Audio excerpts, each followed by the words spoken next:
Teachers ডের gift দিতে গিয়ে যা হলো, গিফট নাকি ফিজ? ম্যাম, এই নিন আপনার টিচার্স ডে গিফট। বাহ, এই পেনটা তো দেখতে খুব সুন্দর হয়েছে রে, কিন্তু এটা তো লিখছেই না। তাহলে ওটার মনে হয় কালই শেষ হয়ে গেছে। দেওয়ার কি দরকার ছিল তাহলে পেনটা? ম্যাম, আমি কিন্তু এই মাসের ফিজটা ক্লিয়ার করে দিয়েছি।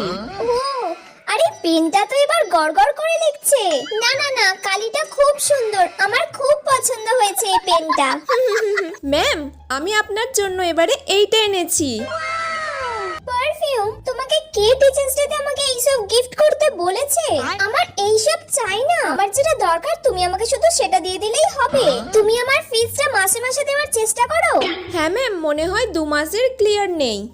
2 মাস? তুমি আমার কাছে 2 বছর পড়ছো, মাত্র 2 মাসের মাইনে দিয়েছো এখনো। তাড়াতাড়ি ওগুলো আগে ক্লিয়ার করো, এইসব গিফটের আমার কোনো প্রয়োজন নেই।